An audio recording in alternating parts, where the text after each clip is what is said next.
The morning after that magical midnight, the scent of gunpowder and anxiety replaced the lingering trace of Ahmad's cologne. Setareh was still drifting in the afterglow of that first hidden kiss. Her lips were still tingling, and her heart had yet to calm down when the real storm utterly demolished her sanctuary. Her mother, Bibi Gul, was a woman whose eyes had been sharpened like a hawk's by years of surviving in Kabul. She hadn't heard the faint creak of the wooden rooftop door last night, but in the morning, something on the floor caught her attention. A trail of small, muddy footprints leading from the rooftop stairs straight to Setareh's room. Worst of all, a patch of snow had melted on Setareh's black chador, leaving it damp and discarded in the corner. The final piece of the puzzle, however, was Setareh's pale face and trembling eyes when her mother walked in unannounced. The collapse of a dream. Bibi Gul slammed the bedroom door shut. Stepping forward, she gripped Setareh's arm so tightly her nails dug into the flesh. Her voice shook with a deep, volatile mix of rage and terror. "Where were you last night? Don't play dumb, Setareh. What were you doing on the roof? Were you with Asaf Khan's son? Do you want to disgrace us in this neighborhood? Do you want your father's throat cut by the gutter?" Setareh trembled violently. She wanted to deny it. She wanted to say she had only gone up for fresh air, but her shaking hands and the lone tear escaping her eye betrayed everything. Bibi Gul unleashed a torrent of harsh words upon her head. Yet this wrath was fueled more by dread than hatred. The sheer terror of a city that would ruthlessly drag an entire family into the dirt for a single girl's misstep. The punishment began that very hour. A cold, stark, and enduring confinement, imprisoned in a visionless cage. From that day forward, Setareh's small world grew even smaller, choked by darkness. Her mother seized every single key in the house, the balcony and window ban. Bibi Gul took a heavy hammer and a large nail, securing Setareh's window so tightly that it couldn't be pried open even a single centimeter. She drew thick, dark curtains over the glass and warned, "You are not allowed to let even your shadow near these panes anymore. The balcony is dead to you. If your filthy feet step onto it, I will tell your father to handle you himself." The looming shadow. Setareh was no longer allowed a single moment of solitude. Whenever she went to the kitchen, her mother stood right behind her like a specter. Whenever a knock echoed at the front door, her mother would lock Setareh in her room first before answering. The severing of ties. The young neighborhood girl who used to slip Ahmad's notes through the cracks was banned from ever setting foot in the courtyard again. Bibi Gul had methodically eliminated every loophole. The ultimate torture for Setareh was the agonizing proximity. Ahmad's house was right there. His porch, his yard, and his breath were just a few meters away. Yet she was now a hostage, behind a wall of flesh named Mother and the barricaded wood of a dead window. Bitter isolation and glances through the seams. The first week of quarantine felt like an eternity. Setareh was wasting away from sheer grief. Her appetite vanished, her eyes grew hollow, and her cheeks sank. Her daily existence was reduced to huddling in the corner of her room, listening intently to the sounds of the alleyway.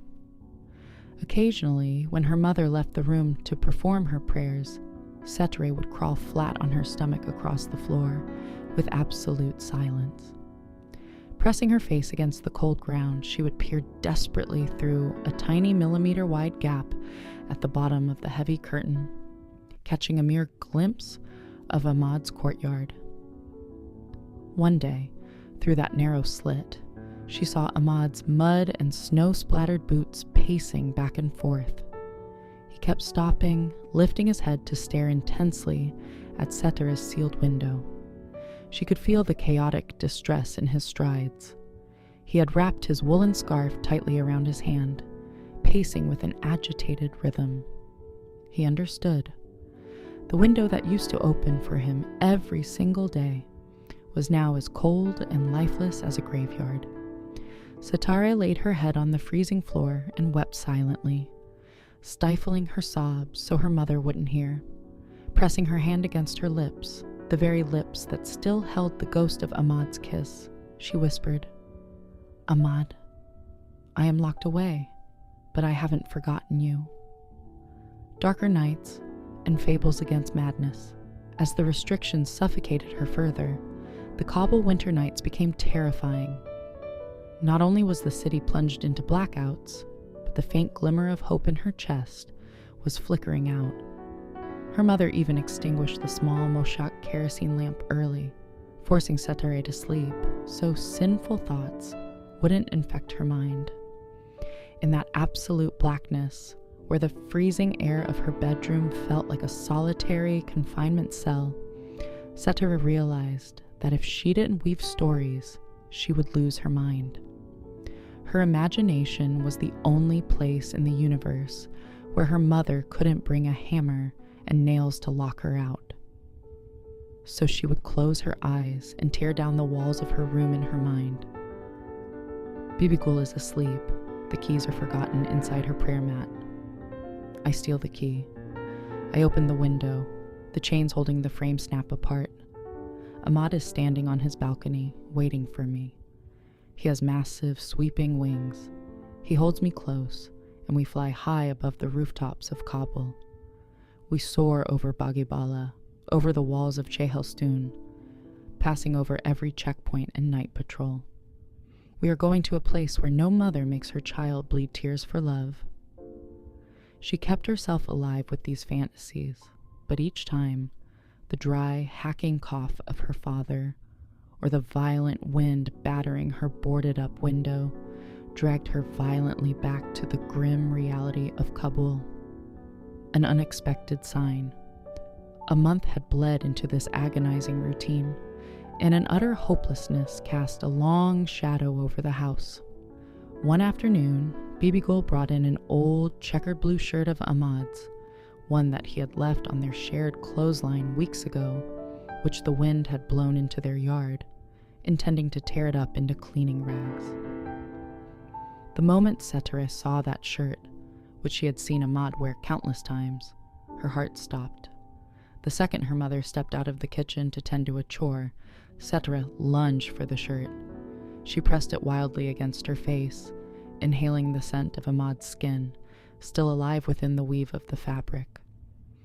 In the small breast pocket, her fingers brushed against something stiff, a tiny, tightly folded square of paper. Sprinting against the clock before her mother's return, she unfolded it. It was Ahmad's handwriting, jagged and rushed. "My star, I know they have caged you. I saw the mirror go missing, your window blinded, but I am not moving a single inch from this alley.